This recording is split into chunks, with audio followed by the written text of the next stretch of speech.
Okay, let's talk about parenting today. I'm a parent. A lot of the people I work with are parents, and it is an amazing experience, but can be really hard. And one of the things that happens is that we hurt our kids.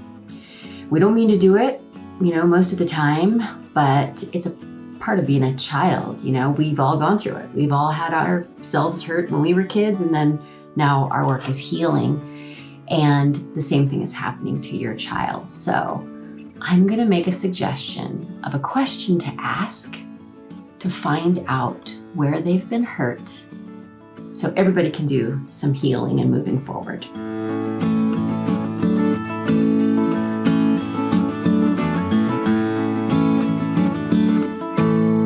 I'm Stacy Rocklein. I'm a relationship coach, and I help you heal what's broken, communicate what hurts, and close the distance in your relationships.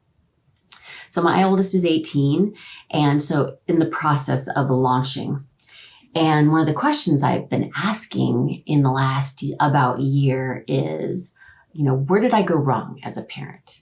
What hurt you in your childhood or whatever that was directly related to how I did it or how I showed up or something I said, did, whatever. And I ask that question for a few reasons, and I want to talk about that today and hopefully convince you that it's such an opportunity to do a lot of things that are healthy for both of us.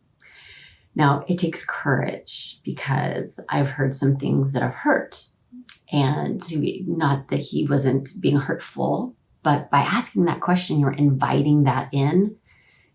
But here's the thing.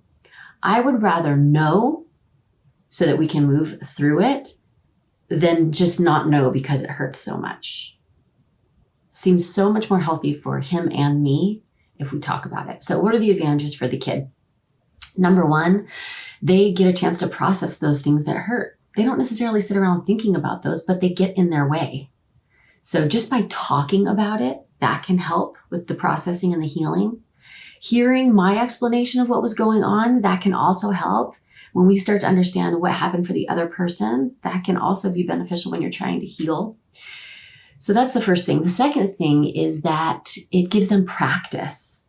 It's a really important relationship skill that you're able to give feedback to someone else that can potentially hurt them. If you have hurt feelings, you have to talk about it. You can't keep it in. It's not good for you. It's not good for the relationship. And they need a chance to practice doing that for all of their future relationships, right?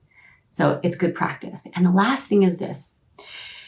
They are becoming adults or they're already adults. So the nature of our relationship is changing. It was parent and child before, but at some point, my intention is that it is no longer like that.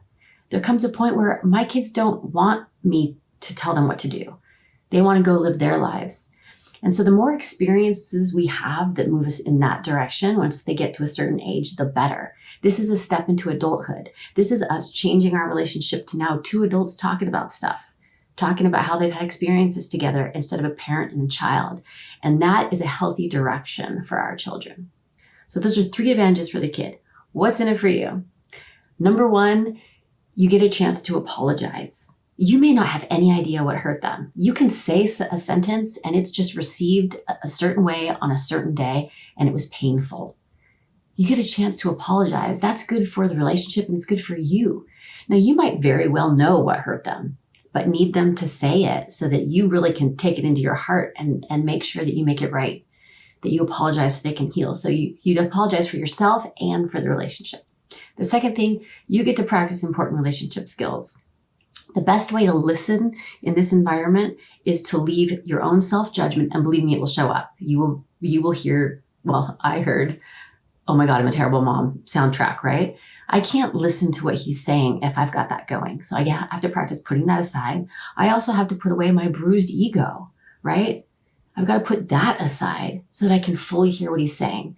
And that's good practice for me to put those things down, open my ears to hear what he has to say. I got to practice a lot of self-forgiveness. It is hard to hear that you've hurt your child. And if you're a parent, you've done it. it's hard to hear that, and it hurts you to know that. So you get to practice a lot of self-forgiveness in the process. And that's just a skill you need for life, because we hurt ourselves all the time.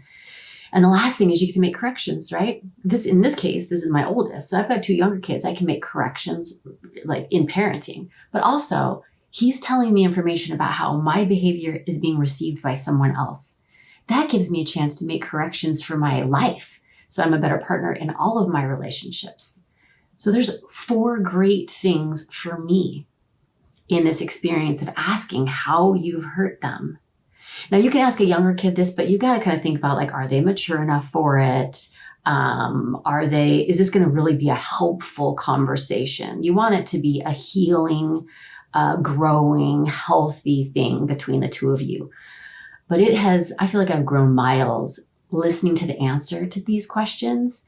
And I know that it's really helped our relationship too, which is of huge importance to me, obviously. So highly encourage, if you've got someone launching or you have an adult child, that you ask them, how were you hurt in your childhood? So that they have a chance to process and heal, practice this skill, and step into your adult relationship. And that you get to apologize so both people can heal.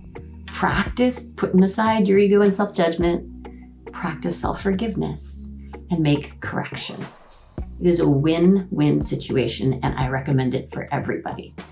Now, if you know you're going to get triggered, which is normal, obviously this is a highly kind of charged situation, then you might want some tips going in. I highly recommend you go pick up 11 ways to turn an argument into a conversation. I'm not saying this is going to be an argument, but there are a lot of tips in this PDF for how you can navigate potentially intense conversations. So make sure you pick that up and you read that through before you sit down to have this wonderful, courage requiring, healing and growing potential conversation. Okay, good luck.